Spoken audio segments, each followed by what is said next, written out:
Hello everyone, good morning, good afternoon, good evening.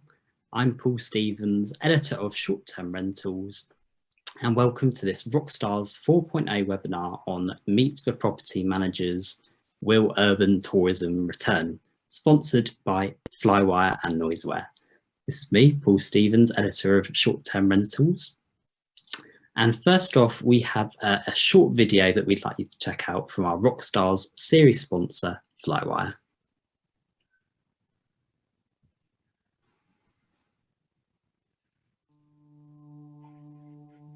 Nemo Bay is a wilderness resort remotely located in the southern part of the Great Bear Rainforest, which is just off the northern tip of Vancouver Island in British Columbia. And people that come to Nemo Bay are usually looking for adventure, for wilderness, for wildlife. Oftentimes guests leave in tears just feeling so moved by the place. What really appealed to us about Flywire originally was just their ease in payments for credit cards, because at the time our credit card payment was not easy by any stretch. People would have to go to the bank to do a bank wire transfer, or they'd have to call us with their credit card information. We'd have to write it down. There's a lot of room for error, and if someone had a trouble with a bank wire, we'd have to try to resolve it on our own. If not, we'd have to call the bank. It was just very complicated. There was nothing easy about our payment system. One of the great things about Flywire is it will automatically convert into their currency if they wish. Then they have the option of paying by credit card or by wire transfer, and it's just a click right from their living room, right from their computer, right from their phone. So it's just made the payment process so much simpler and easier for them. I've been totally blown away with how much it really transformed our payment system for both our side of things as well as our guest side of things. Within our work week, we save about 25% of our time not having to worry about payments. It really allows us to focus on our customer care and really giving us the space and time to really focus on our guest experience. I can't say enough good things about Flywire and how it's transformed our business. We've saved money with Flywire, and just working with the Flywire team has been an absolute delight.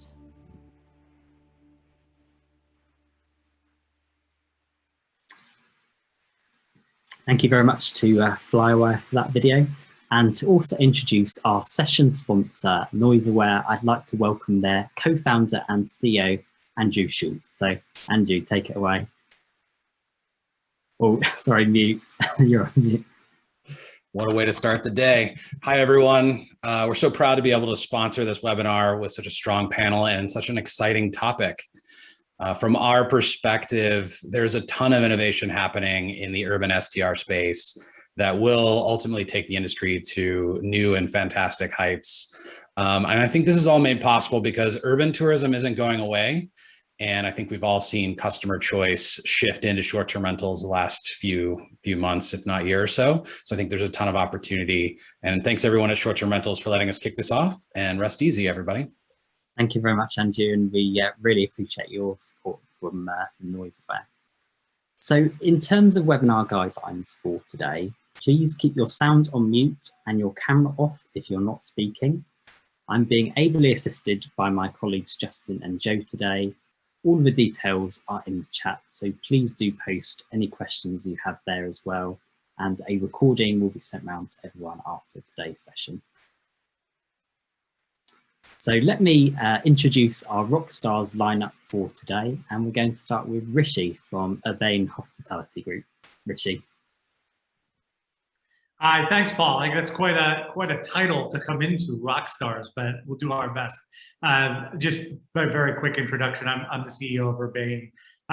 We have a team of largely folks who come from the Wyndham short-term rentals team, known to those of you in Europe in large part as a ways now. But we had operations on both sides of the Atlantic. I spent about 15 years leading the development and growth of that business, and have been really excited to work with some good friends and colleagues on this new endeavor. And we operate a marketplace for urban short-term rentals focused exclusively on professionally managed inventory, a mix of directly managed product and partner inventory across the US and Europe. Thank you very much, Rishi. And next up we have John. Very grateful to have you joining us as well, because I believe it's 4 AM your time in New Zealand, so I hope you've got lots of coffee with you. Thank you, Paul, and thanks for having me. Yeah, it's 4 a.m. So a little bit tired, but that's all right. So my company, the Urban Butler, is a boutique property management company based in Auckland, New Zealand, with a focus on the customer experience. We've been operating since 2017. Very small team at the moment, but we've got some expansion plans in the making. Fantastic. Thank you very much, John. And next up we have Alex or Alejandro from AirDNA. Hi, everyone. And yeah, you mentioned before, Paul, if there's a rock star here, it's John, who's manning up at 4 a.m. Again, so it's a pleasure to be with you all here. AirDNA has been since 2014 trying to help democratize access to data for the short-term rental industry. That's what we do. And I look forward to discussing all the trends and all the insights that the data is sharing with us and actually pointing the way forward with everyone in the call. Thank you very much, Alex. And last but not least, we have Alexis from ABAL Consulting. Hi, everybody. Good afternoon, everyone. I'm in Barcelona. I'm based in Barcelona, so this call I'll be doing it, but without that much coffee as John has. But thank you for having me here today. I'm representing ABAL Consulting. It's a consulting firm that I founded in 2015. Our aim is to improve the economic performance of any property type in the tourism industry. And since we started operations, we decided to be a profit management company to streamline the business process and increase the profitability of any accommodation business. We are based and we cover Spain and France mainly. And I'm happy to discuss how the urban tourism will return and how it has already returned in our countries. Thank you very much, Alexis.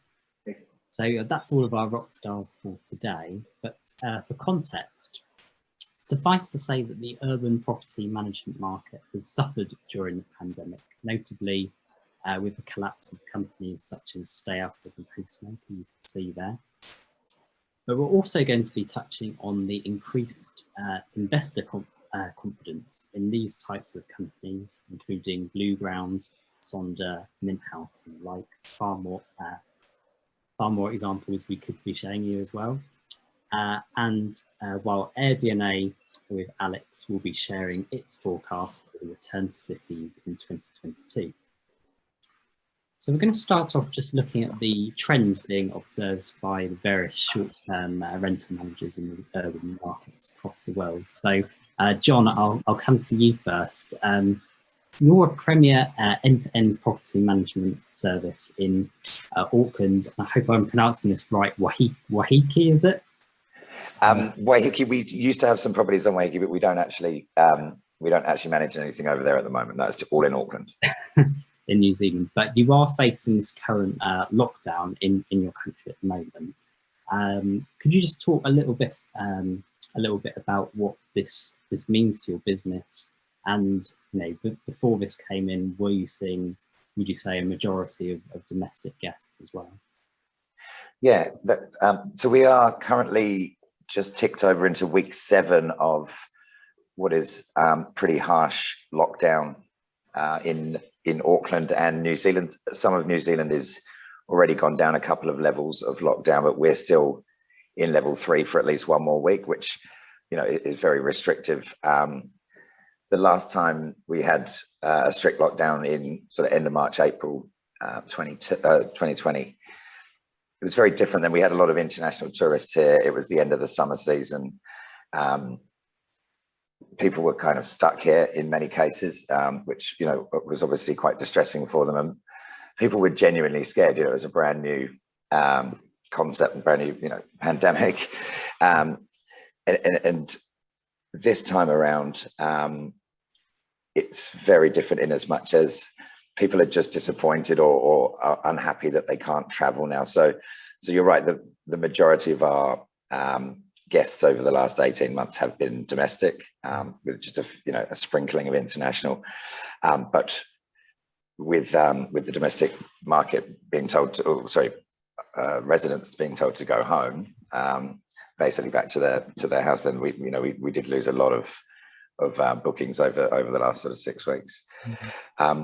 Prior to that, the trend had definitely been towards people staying longer, people booking more luxury properties, spending more money, and in many cases extending, just because they didn't need to be anywhere at any particular time. Something that I've done myself, in the last 12 months. It's very easy to do now that we can do a lot of our meetings and work via Zoom, etc. Yeah. Sorry. This is something, just tagging on to that point, this was something that you had noticed in Brian Chesky's kind of press tour he was going around last week. So when we're talking about all these different terms, the travel redistribution, the longer stays, upgraded, what amongst those have you observed most at the Urban Butler? Yeah, we definitely saw a lot more of our luxurious properties the higher end properties being booked over the more commodity, one bedrooms, and people just seem to be spending more money because they obviously hadn't been able to go overseas and spend that travel money that they would normally have done. Of course, yeah.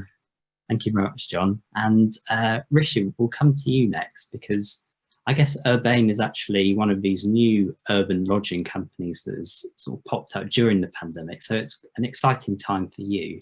If I recall correctly as well, during our previous conversation, you said that there were probably about a third of travellers now considering short-term rentals when they're travelling. Could you just explain to us a little bit about what Urbain actually is and what you're trying to add to the urban short-term rental landscape moving forward? Yeah, for sure. Happy to. I'll say we didn't plan to decide to come to market during a pandemic, of course, but life is funny the way it works out. I think it's probably made us slightly different and I hope a slightly sharper company. The reality is there's a lot of data floating around, and a lot of it is based on asking different questions to different people at different times, and so there's a lot of conflicting data. In the way that we think we have a tendency to go back to what we know are the sort of tried and true data points and work from those, because ultimately the through line of all of this is that people, in our opinion, come back to what they know when they feel comfortable coming back to what they know, which is probably going to be one of the themes, I think, of this particular session. So, when you say about a third of travelers consider STRs as a serious lodging option for their trip, I mean, that axiomatically was always the case, and it was really stubborn as a data point. We're having a real hard time as an industry getting over that hurdle. And the reasons weren't all that surprising, right? People were seeing news stories about things that they didn't want to get walked into, whether it was problems at the home site, scams, etc., safety concerns, comfort concerns, an inability to really even find the home that looked like the one that they wanted when they went. And so there's all this complicated set of issues in the back end that were there before the pandemic that are still here after the pandemic, even though I believe, and I hope the panel in general believes, that people are more interested in leaning in to staying in a home than ever before, because there are a lot of positive attributes to doing that now that we have a different understanding of the world, frankly. And the reality is, if you look across cities globally, maybe 20% or so of homes that are available to rent have professional face on them. And the rest are just individuals who want to make some extra money putting their home on the marketplaces. The reality is, the thing that solves the issues for both of those constituencies, for travelers and homeowners alike, is putting somebody who's professional in the middle. And so our particular perspective is, whether it's us or the partners we work with in cities that we're not in, we want all of the product that we're offering to homeowners, to travelers, to have homeowners that have chosen to work with professionals in the front end. And we think that's more pressing today than it ever was. Of course, you're a marketplace and a manager, so presumably you see this as a kind of differentiating factor with Urbain. Yeah, that's a good point, Paul. I mean, I think the reality is, to do what we want to do and do it really well, we won't be everywhere, maybe ever, but we certainly won't be everywhere in the beginning. Consumers need choice. There are a lot of really excellent providers out there.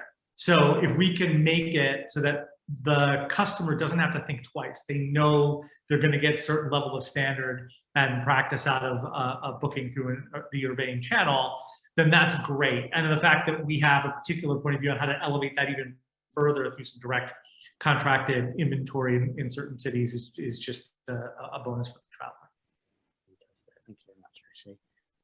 I'll turn next to Alexis from ABAL Consulting, because I think it's quite interesting. You talk about helping rentalpreneurs, investors who are looking across the asset classes, and whether it's hotels, short-term rentals, hostels, etc. So, what are some of the main trends that you're observing in the Spanish market?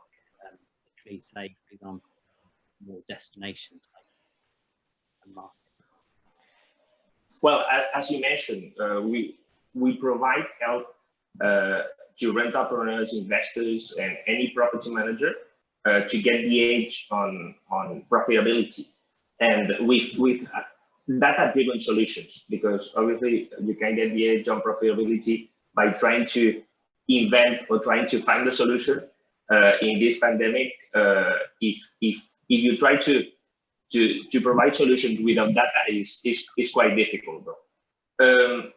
What we've seen in the Spanish market, obviously, is that the recovery is part of the context right now, where we are living right now in all the urban areas. Now in October, I mean September, October, end of September and beginning of October is another kind of booking window. So we are getting like more bookings, but for the upcoming months. This wasn't the case before in the pandemic, and last year it wasn't the case at all. And this is basically what we are seeing in the Spanish market: a difference between major cities, so like very big capitals that are crowded of people. Maybe the recovery is not going that fast, and during the summer it wasn't that good. And the smaller cities, but the very important touristic attractions, during the summer they were getting a very fast recovery, and right now they are in a real recovery. So where we're living right now is an exponential growth, exponential economic growth. It doesn't have anything to do with 2020, of course. We can compare it to 2019, and depending on the destination, if it's located right close to the sea, so a seaside destination, the recovery is faster. And if it's more urban destination, if it was a very big capital, is slower, and if it was a secondary city, is faster than the rest. Thank you, Alex. Alex is saying the same thing with AirDNA. You've got 10 million plus into more than 10 million vacation rentals. You're working across 80,000 cities worldwide. Is this sort of correlating with what you're seeing, maybe in terms of the listings, domestic demand, etc.? Well, yes, and thank you for the question. What we're seeing is that if you look at the demand and the global demand generation year over year, trailing last 12 months, you'll see that nights booked and demand, so nights to any date in the future, has grown about 17% year over year. The only thing is that you see that has shifted from urban centers to coastal and secondary markets, right?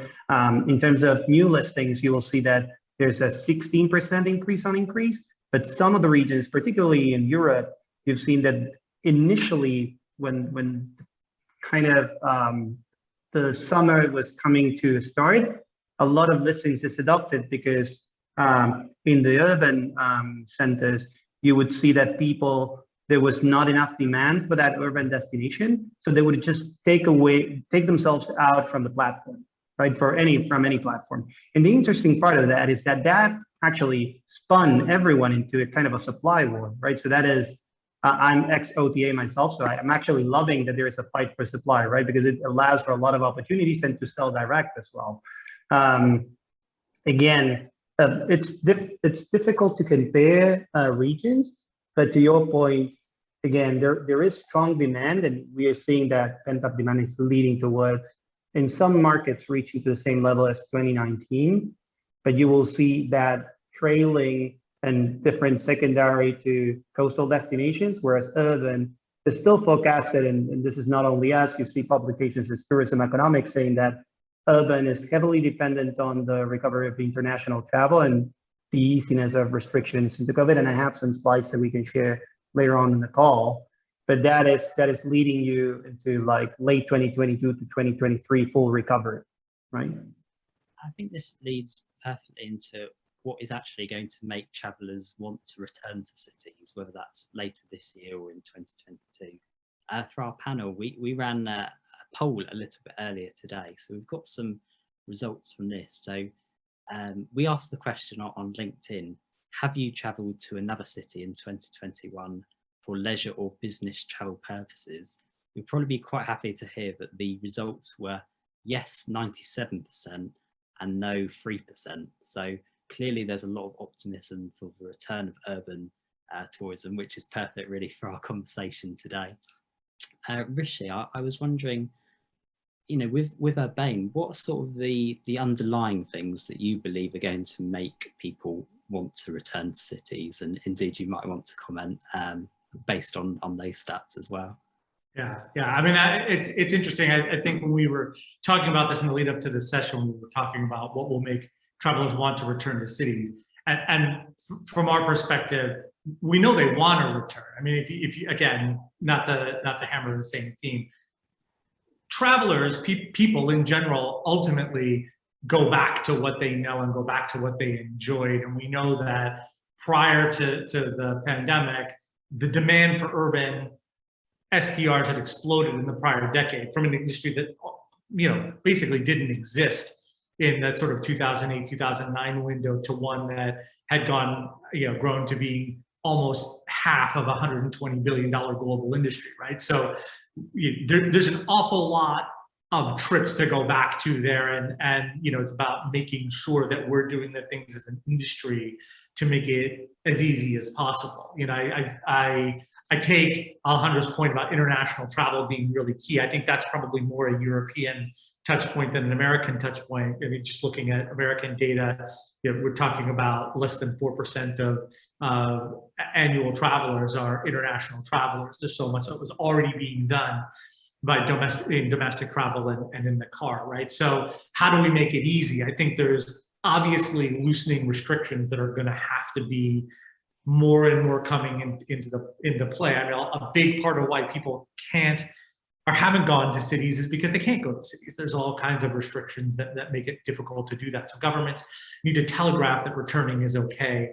I think normalcy at home will go a long way. I know that just in my family, having my daughter back in school is a big indicator that things are returning to normal. People being in offices and feeling comfortable being in offices, just a general sense of feeling safer will open us up to, you know, where do I want to go and how do I want to go there? And then there's a lot of really great work being done on the marketing side, not just by travel providers, but by tourist boards and the industry to reestablish confidence.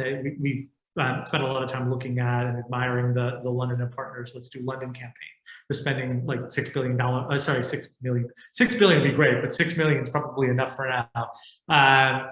And you know, just in the data that they've shared, they're seeing that you know, the people who have tuned into that campaign have like a 2x visitation rate since May, and are 30% more likely to visit London in the next 12 months than people who aren't engaging with it. And that's just because they're being shown information that says, hey, it's okay to come back. Let's get excited about being in London, which is something I'd love to do sometime soon too. So I really think it's consumer confidence, and then we're going to see a regression to the mean pretty quickly. Thank you, Rishi. So Alex, we'll come back to you just in a moment, because you've listened there to what Rishi said and talking about it's maybe more of a European trend. I realised that you noted before how sort of more of these larger cities were struggling to attract demand. In particular, you quoted New York, Boston, Los Angeles, etc. So how big a role actually do you think the return of international travel is going to play in the return or the recovery of urban tourism?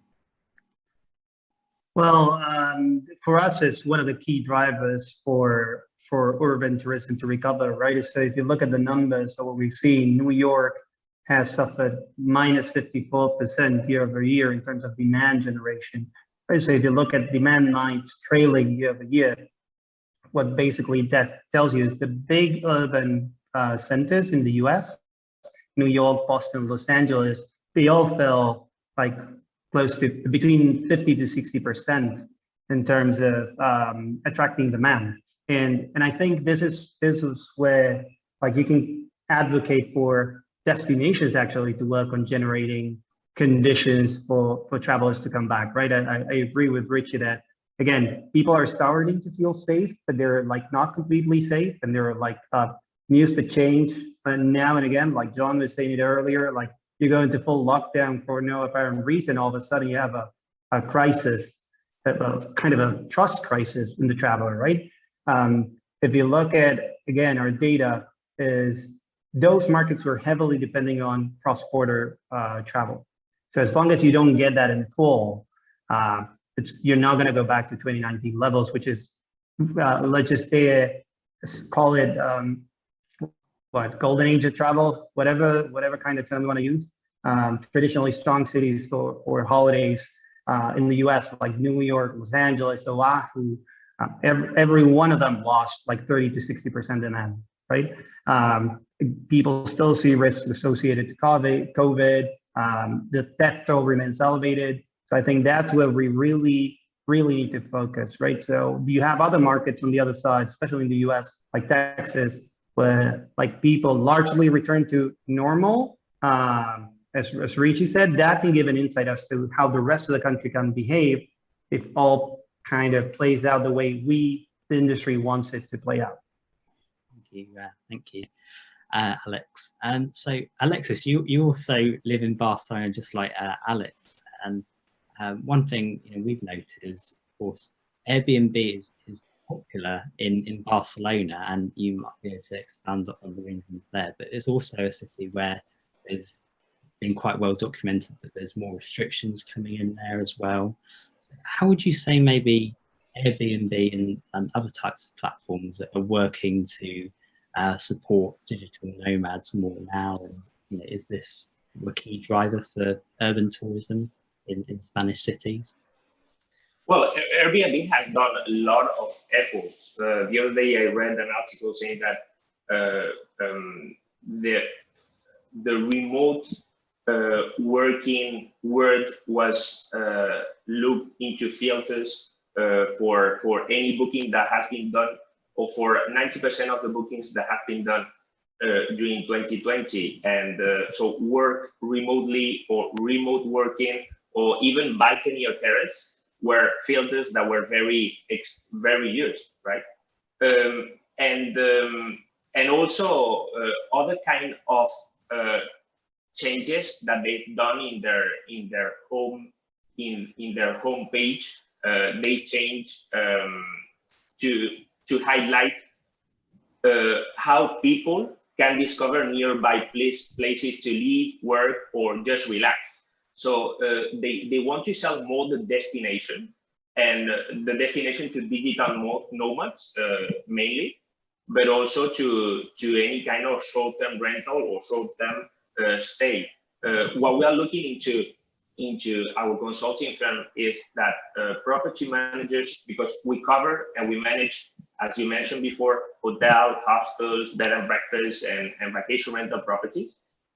What we see is that this OTA is getting a bigger and bigger share in properties where they used not to have that kind of share, like hotels or hostels. They were mainly promoted by other kind of OTAs, and now Airbnb is getting a bigger share in these kind of properties, just because they've adapted extremely fast to digital nomad during this pandemic. We are seeing plenty of changes in this OTA. other kind of OTAs also are trying to adapt. Booking.com is trying to adapt, and they've mentioned that almost a third, so almost 30% of the whole business that they've done during 2020 was going to short-term rental. So mainly for digital nomads. But one of the success stories during this pandemic, or one of the success ODAs could be Airbnb, definitely. Thank you, Alexis. And I guess you in New Zealand, us here in the UK and other parts of the world, we're all going through various stages of different lockdowns and restrictions. It's sort of almost gone completely the opposite in tandem to the sort of way that's been going over there in your country. But how do you think sort of New Zealand can continue to encourage these travellers to return to cities when you actually exit lockdown? Yeah, look, Paul, we had already started to see quite good occupancy recovery with the domestic market. So June and July were the best months for occupancy that we'd seen, for over 12 months at the time. I would say partly, as Alex was saying, a supply and demand disparity, because a lot of short-term rentals had dropped off last year, plus the sort of stigma around hotels and COVID and that sort of thing. So that would have definitely helped those numbers. But yeah, all you need to do is switch things off again, and it really does knock consumer confidence for a little while before it starts to come back up. So there were a lot of events in New Zealand that were either cancelled or postponed at end of 2020 or beginning of this year that were then pushed out. So typically June and July are quiet months for us. So that was quite encouraging until we hit lockdown in August. But just in terms of future demand, once we can open up to Australia, that is a big percentage of our international travel generally. There's a lot of events and sports in Auckland that attract domestic travellers as well as international. And I think that once we do get the flow of international travel happening again, and there will be some nervousness around traveling too far, I think, as well initially. But Auckland was world's most livable city in The Economist recently. The Tourism New Zealand do a lot of great campaigns for international travel and that sort of thing. So I think that once people are starting to feel a little bit more confident in the market, that we'll certainly see it come back. And we certainly hope that New Zealand will return to at least a level 2 or 1, or at least sort of loosen lockdown, shall we say, in the coming weeks. Yeah. Hopefully we've nailed it this time. So based on the answers there of our panelists, we're going to open it up to the audience as well. We've got a question that we just put in the chat. So it's what would make you visit a city for leisure travel in 2022? So anyone tuning in today, please do put your answers. We'll come back to that shortly. And please also do post any questions you have for our panelists throughout, and we will hopefully have a bit of time for a Q&A at the end.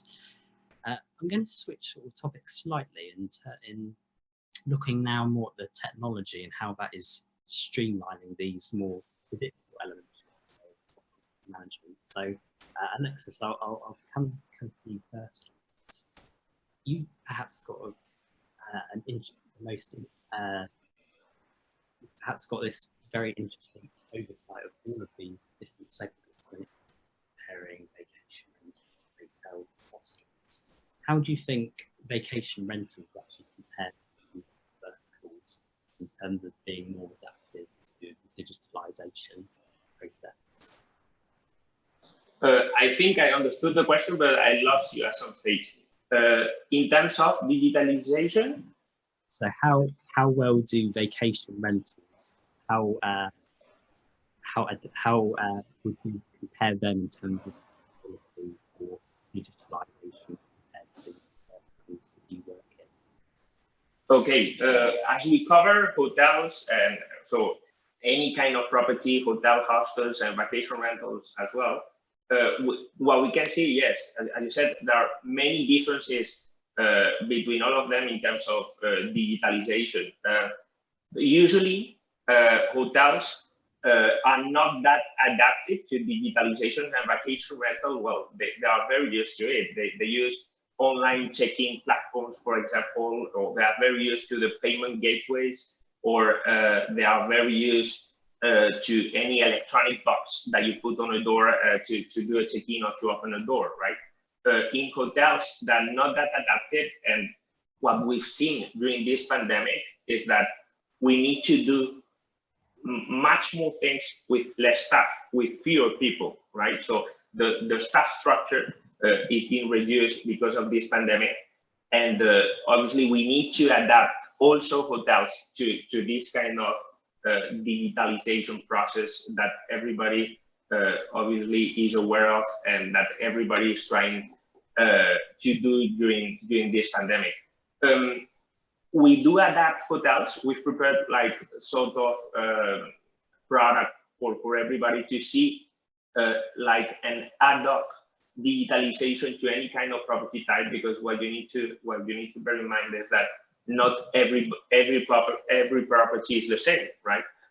So depending on the property, you could have like different operating costs, different staff structure, different fixed cost or variable cost within the property, and also different team structure, because in a hotel you have a reception that usually was used to do all the main tasks that you need to do during the operation and on the arrival or the departure of the guest. So we did prepare like what we called an ABAL digital ready product to try to adapt any kind of property to this digitalization process. We've seen a lot of digital products that are adapted to any kind of property, but at the end of the day, all this digital adaptation has to be a solution and not a nightmare for all the properties. What we see is that vacation rentals they did embrace this digitalization process extremely easy, but hotels need to adapt much more to this digitalization, and that's why we did with this ABAL digital ready product to try to improve the digital tools and to try to automate the whole operation, and also the economic performance and the economic growth. Thank you, Alexis. You're welcome. And John, as a property manager yourself, have there been any types of specific technological advancements that you've been trialing in your own properties, perhaps to reassure those residents who are more nervous? Yeah, absolutely, Paul. We had a chat about this on the lead up to today. Yes, I listened to quite a lot of podcasts, and I can't remember exactly this. I'm just full disclosure. This isn't my saying, but when I was listening to one the other day, one of the property managers on there said that we automate the predictable so that we can humanize the exceptional, and that really resonated with me in terms of what we're doing at Butler. So all of the necessary information that has to get to the guest and that sort of thing is automated. But if there is any any questions or any recommendations, anything like that, then that's the humanized side of it. So with our PMS, we can integrate a lot of, which is Guesty, by the way, we can integrate a lot of different softwares and services into that. So we've been trialing digital lock boxes. We've been trialing noise monitors in a lot of the apartments. As you say, Paul, we try to work with our building managers and residents in our buildings, in our communities, so that we are part of the bigger community, and part of that is putting people's mind at rest. Short-term rentals have occasionally had bad press around the world, front page of the newspaper kind of thing, And that's not the kind of guest that we want to be, entertaining. And so we have a kind of good neighbor policy, basically, where, we'll work with the building managers and the residents to make sure they're comfortable with what we're doing in their, basically in their home. So yeah, I think that the more integrated it is, the more vigilance you can have on the whole situation, then the better it can be managed. Thank you, John. And similarly with you, Rishi, as a company launching, in the process of launching still, what type of technology are you going to focus most on to reduce this friction, so-called, for travellers? Yeah, I mean, for us, it's really refreshing to start with a blank page, which is something we could never really do at Wyndham because there was so much infrastructure there, right? So, yeah, being able to fill the whiteboard with the things that make the most sense. Of course, being a digital organization, doing everything in the most scalable way is great, but it's much more important for it to impact travelers and homeowners in a positive way. So our focus is on technology to inform and inspire, to deliver reliability and trust for everybody in the process. So we'll have a mix of proprietary and third-party technology, smart devices in the home, used correctly, explained correctly, deliver a better product, not just for the homeowner, which is where a lot of the focus is, but for the traveler as well. Things like, NoiseAware, our sponsors, have just a terrific product that can really deliver for everybody, so you can be on the same page, make sure things go in a reliable way, and expectations can be met. Background checks are really sacrosanct for us, and making sure that not only the traveler, but the homeowner and the maintenance people that are going in, and our staff and everybody, we understand who's touching the stay in a way that's good for everybody. We've got a big focus on trip discovery, location and home content, the kinds of things that really let people find the home that will be really relevant and resonant for their trip. And then overall optimization, yield optimization, distribution. We know from the data that the average home is on, 85-ish% of the industry is on one website. And we can really deliver a lot more value for homeowners by doing everything and really optimizing service delivery. So it's a mixed bag of things. It's all, what do we want to deliver from a product perspective? Then let's figure out what makes the most sense to plug in technology-wise. I'm going to come to Piers' question in a moment in the chat. I don't know if someone on the panel wants to come back to that shortly, but I will just turn to my next question first, as I think this is a very relevant point. But looking at this sort of trend for appealing and catering to, we've already mentioned the digital nomads. So Alex, with AirDNA, how do you, this live anywhere, work anywhere trend for flexibility has been well documented as well during the pandemic. How do you sort of expect this tagline to translate to maybe a change of seasonality patterns, both during and post-pandemic? Well, yes, and thank you for asking that. I think that live anywhere, work anywhere gives a lot of flexibility, allows for people to just optimize their traveling. I think I'm one of the ones that think that we're not going to go back to the old way we were traveling before. But that is just me. Tied to Pierce's question on airlift and legs, we can discuss that for about 2 hours. So I'm not going to bother you.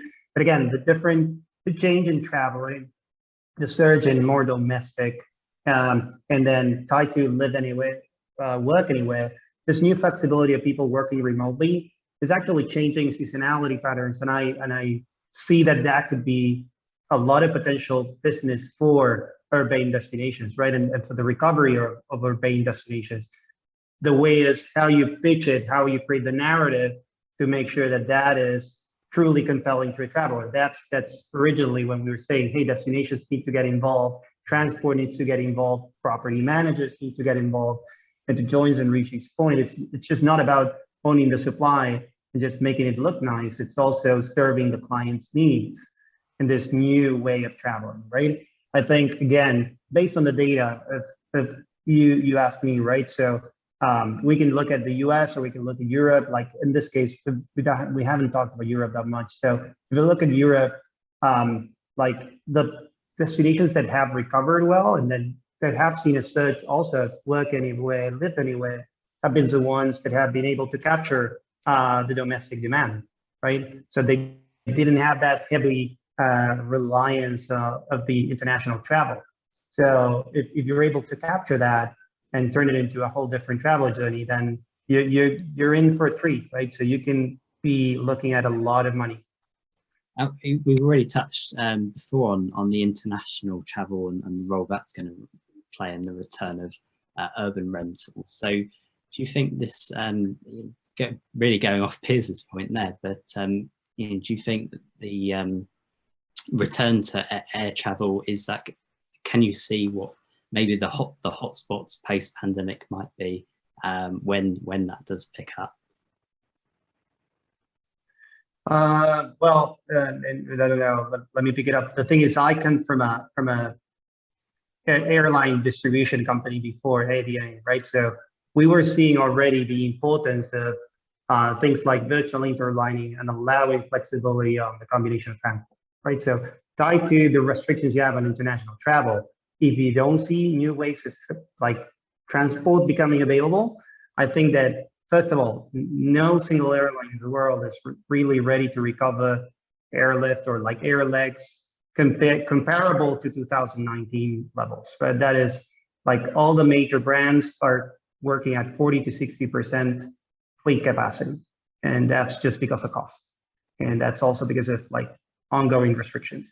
So yeah, I do think, if you ask me, like as Piers was saying, is like if we want a international travel to come back, then you are dependent on the transportation piece of the equation.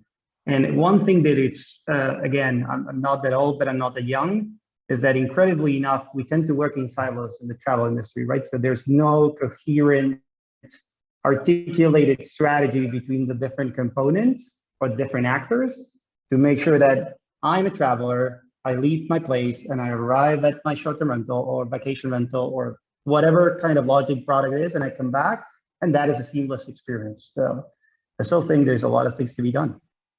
Alex, I think Rishi's concurring there, so I'll direct the next question to you, Rishi. But I'm going to also link in with George's question because it's relevant to this point. But how do you think, how at Urbain are you attempting to cater to whether it's sort of these emerging traveller demographics we're seeing, the Gen Z, Gen X, millennials, but also at the same time cater to these corporate travel businesses and sort of and cater to their specific requirements as well?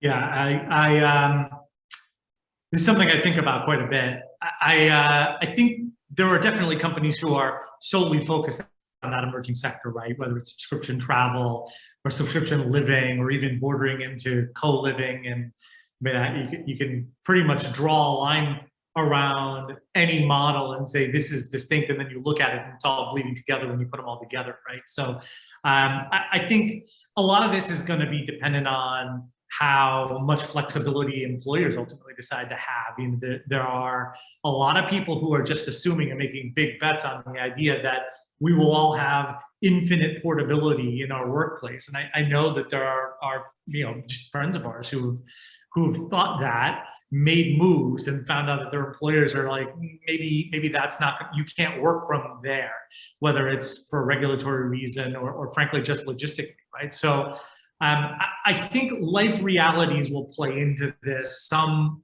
people will find that they have the ability to do more digital nomad type things. Some businesses will find that they can be more, let's do everything via video conferencing and not have to travel as much. Ultimately, our philosophy is let's make sure we serve the largest number of travel use cases. A quality home with the right inventory, the right earmarkings, the right equipment, and the right comfort and so on, will have somebody who wants to rent it, whether it's because they want to be there for 3 months as a lifestyle choice, they want to be there for 3 days for a long weekend. Let's make sure that we've got it.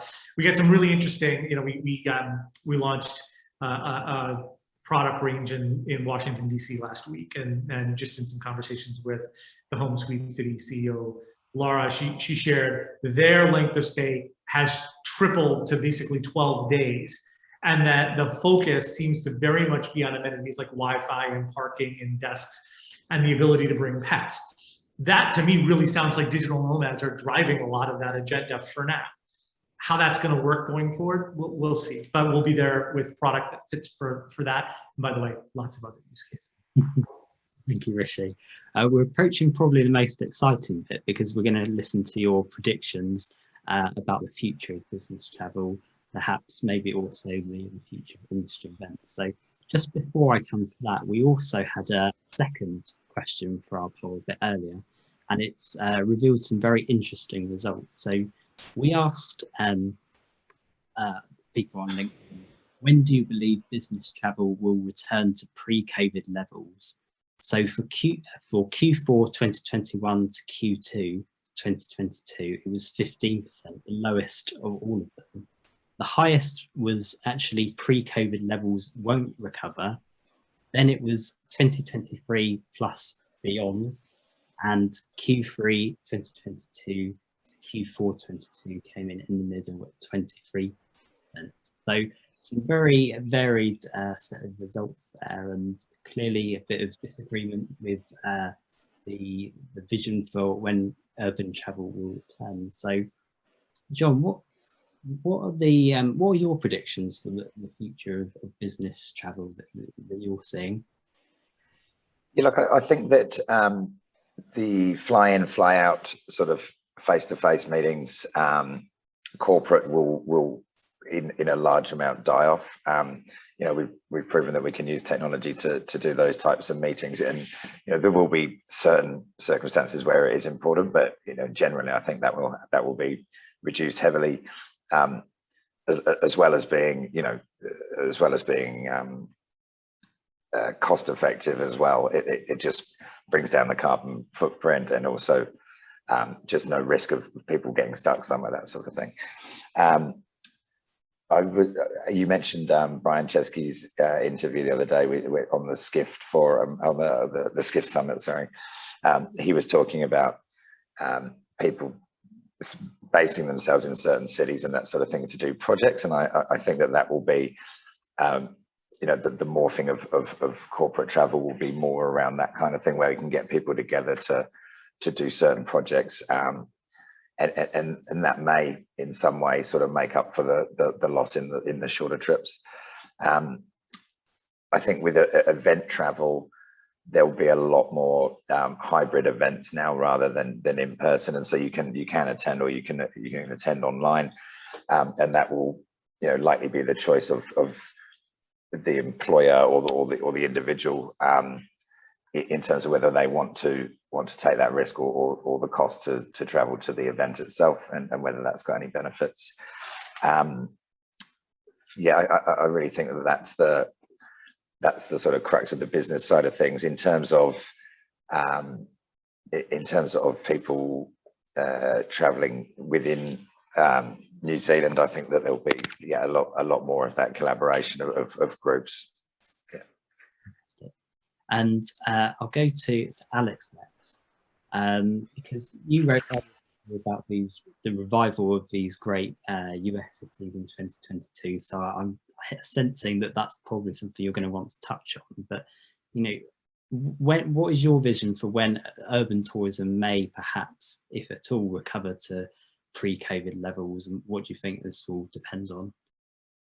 Well, it's a great question. So first of all, we do see demand being already generated for those destinations, right? It's, again, there is a lot of different forecasts and, let's just say, predictions as to whether it will be end of 2023, where it will be 2024. I think, to be honest, and this might be me being disruptive a little bit, but you're going to see a little bit of a shift in nature of travel, rather than, hey, we've just lost all business travel, right? It's like the nature or the purpose of traveling has changed, so the nature and the need of the traveler will change. I don't think we're going to see those clear definitions, right? That those cookie cutter definitions of I do a business trip or a leisure trip, we're going more of the kind of hybrid trip where it doesn't really matter what I'm doing. I just want to make the most out of my travel, right? And that's why New York, San Francisco, Los Angeles will start getting that demand back. Again, for me, it's heavily dependent on restrictions, vaccination, and transport coming to levels that are acceptable for legs, because I can honestly attest, if I want to go back to see my family in Argentina right now, I have 2 flights a week from Barcelona, which is unacceptable, right? Because of what we were accustomed to. So I think that's it. If you put me on a hard kind of corner and ask me when, I would say I'm expecting Q3 of 2022 to see like interesting recovery because of all the trends we're seeing, and there's accelerated vaccination and everything. Again, other analysts estimate 2023, 2024 to specific 2019 levels. Again, I think that we are still going to see a booming travel. I think to your point, and you mentioned it with John, Brian Chesky mentioned, hey, we're going to see travel go back and it's going to be a boom in travel, and everyone agreed. It's just not the same travel we used to see, right? So, and it's important that you get the data just to understand what the new travel trends are, right? So being at a data company, we understand fundamentally that starting from data is what actually is going to allow you to future-proof your business and your strategy. And Rishi, are you equally optimistic for the future, or what do you envisage for the future of business travel? Yeah, I mean, look, I'm somebody who spent way too much of my life on way too many planes, and I'm really happy that I don't have status on an airline right now, because it's just it's enough, right? So I'm perfectly in the pocket of the group that wants to travel less for business, right? And we're a very decentralized organization at Urbain anyway. We were already on Zoom before the world came to a halt, and you know, I think it works really well for us. I will also say there's Zoom fatigue, like sitting staring into my computer like it's a proxy for actually being in a room with all of you. We were talking about this before it started. Wouldn't it have been great if we were literally sitting in a room and had an audience and all that? It's different and it works. But so I think business travel will come back. My personal read on it is I'll take the timeline of middle and next year. That'd be great. But travel will be different. There'll be a combination of things. People will append leisure travel to their business travel where they can. Maybe trips will be longer and more concentrated bursts, maybe multiple cities, maybe not. You know, I in my Wyndham days spent a lot of my time in London. Half of the team that worked for me was in London. And we would then go around the continent. And maybe it's more, you go to a hub and other people come to you and so on. So we'll see how all that works, but I really think that that business travel will come back. Maybe the overriding theme of my comments today is we ultimately are who we are, and people will wait for the window where they can do it and do it safely, but that window is coming. Fantastic, leaving us there on a bright note, Rishi. Thank you very much. So big thank you to all of our contributors today, to Rishi, to John, to Alex, and to Alexis. We're back only very, very soon for a ROCKSTRZ webinar with a session on furniture to buy or to rent, and that is on Tuesday the 12th of October at 4 p.m. BST. So make sure you pull up a sync to that, and the details are in the chat for you now. And we're really looking forward to our inaugural in-person Urban Living Festival taking place in London at Tobacco Dock on the 26th to 27th of October 2021. We have a fantastic range of industry experts speaking at ULF, and you can now access a very special 20% discount code to attend, which you can see on the screen for you now. It's also in the chat. For sponsorship opportunities, please do get in touch with my colleague Katie. Her details are on the screen for you now. And of course, a big thank you again to Noiseware, to Andrew for introducing the company, for sponsoring the session, and to Flywire for sponsoring our ROCKSTRZ series. Feel free to contact us via our various channels. So all that's left for me to say is thank you very much again for listening to all of our speakers, and we'll see you all again very soon. Thank you very much, everyone.